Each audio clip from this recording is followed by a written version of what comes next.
NEET 2026 এ biology সিলেবাসে কি কোনো চেঞ্জ হচ্ছে? স্যার, রাইস জিনোম প্রজেক্ট, ইকোলজির এক্সট্রা টপিক বা ডাইজেশন অ্যাবজর্পশনস, এই টপিকগুলো কি আমাদেরকে নিটের জন্য পড়তে হবে? সিবিএসই যদি বায়োলজি সিলেবাস চেঞ্জ করে থাকে তাহলে নিটেও কি চেঞ্জ হবে? হ্যালো নিট অ্যাসপিরেন্টস, আমি তোমাদের এশার স্যার। আজকে খুব ইম্পর্টেন্ট একটা ইনফরমেশন জানার জন্য এলাম। তোমরা হয়তো জানো যে এর আগে মেডিকেল এন্ট্রান্স টেস্ট যেটা হতো, সেই টেস্টের যে পেপার কন্ডাক্ট করতো সিবিএসই, বাট এখন এনটি একটা আলাদা সংস্থা যারা পেপার কন্ডাক্ট করছে। তোমরা হয়তো অনেকেই জানো রিসেন্ট সিবিএসসির যে ক্লাস 11-12 বায়োলজির সিলেবাস, তাতে কিছু চেঞ্জ এসেছে। তো সেটার ব্যাপারে আমরা কথা বলবো। অ্যান্ড এই যে চেঞ্জ কি নিটেও অ্যাপ্লিকেবল? নিট 2026এও কি বায়োলজি সিলেবাসে কোনো চেঞ্জ আসতে পারে? এই ব্যাপারে কমপ্লিট ডিসকাশন হবে। ভিডিও লাস্ট অবধি তোমরা দেখো। তো ডিসকাস করা যাক এই ব্যাপারে।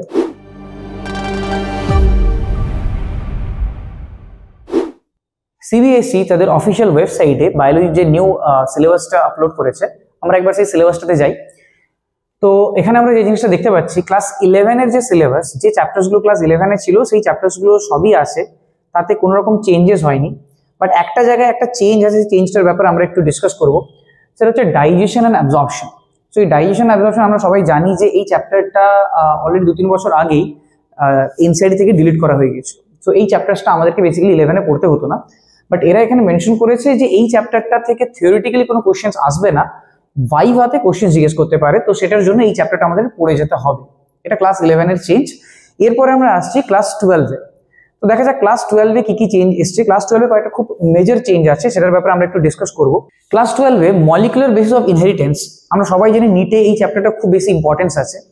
তো এই চ্যাপ্টারটাতে আমরা যেটা দেখতে পাচ্ছি, হিউম্যান জিনোম প্রজেক্ট এর আগে আমরা পড়েছিলাম, বাট এখানে যেটা অ্যাড করা হয়েছে রাইস জিনোম প্রজেক্ট। এই রাইস জিনোম প্রজেক্টটা আমাদেরকে আবার পড়তে হবে, ঠিক আছে? নেক্সট যদি আমরা চেঞ্জ দেখি, তাহলে হিউম্যান হেলথ অ্যান্ড ডিজিজে ডেঙ্গু অ্যান্ড চিকেনগুনিয়া অ্যাড হয়েছে।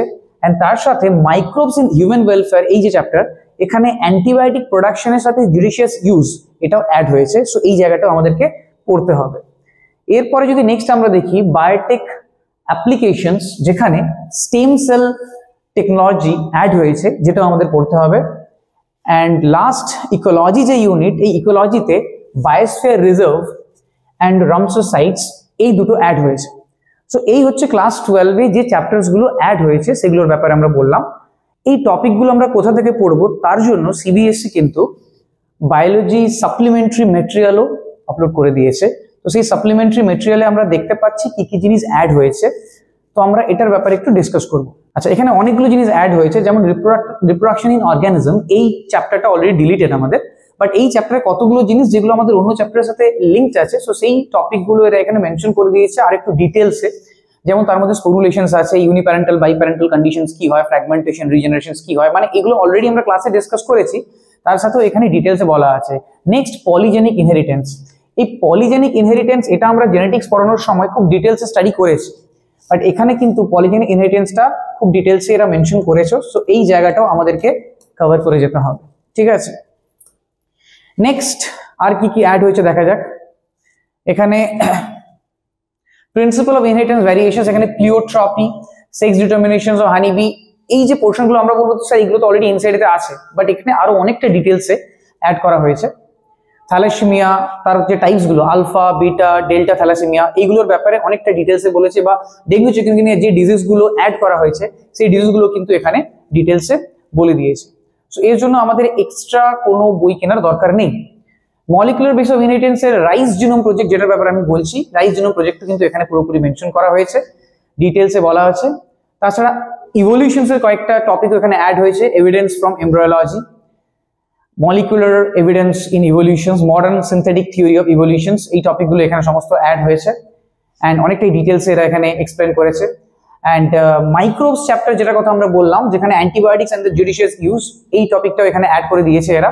মোটামুটি যে টপিকগুলো আমাদের অ্যাড হয়েছে, সমস্ত টপিকই কিন্তু এই এক্সট্রা মেটেরিয়াল যেটা প্রোভাইড করেছে সিবিএসই, তার মধ্যে আছে। বায়োটেকের মধ্যে স্টেম সেলস টেকনোলজি, বা লাস্ট যে টপিক আমাদের ইকোলজি, সেই পোর্শনগুলো এখানে মেনশন করেছে। এবার সব থেকে বড় কোশ্চেন, এই যে টপিকগুলো অ্যাড করা হয়েছে সিবিএসই সিলেবাসে, এই টপিকগুলো কি নিট 2026-এ থাকবে? তো আমরা একটা জিনিস দেখি যে সিবিএসই হয়তো এখন নিটের পেপার প্রিপেয়ার করে না, এর জন্য এনটিএ আছে ঠিকই, বাট আমরা দেখেছি মোটামুটি এনসিইআরটি বেসডই কিন্তু কোশ্চেন্স নিতে হয়। অ্যান্ড এখনো পর্যন্ত এনটিএ কোনো কিছু অ্যানাউন্স করেনি যে সিলেবাস চেঞ্জ হবে কি হবে না। বাট যে টপিকগুলো আমরা এখানে বললাম, যারা সিবিএসই স্টুডেন্ট তাদের তো বোর্ডের জন্য পড়তেই হবে।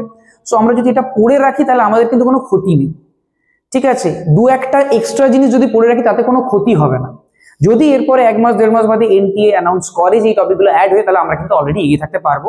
সো এরপরে আমি একটা ভিডিও আপলোড করব, সেই ভিডিওতে কিন্তু এই যে কটা এক্সট্রা টপিক আছে, যেমন রাইস জিনোম প্রজেক্ট কি বা ইভলিউশনস বা ইকোলজি, যে টপিকগুলো অ্যাড হয়েছে সেগুলো কিন্তু আমি ডিটেলসে আরেকবার ডিসকাস করব। সো এই ছিল আজকের ইম্পর্টেন্ট ইনফরমেশনস। Thank you.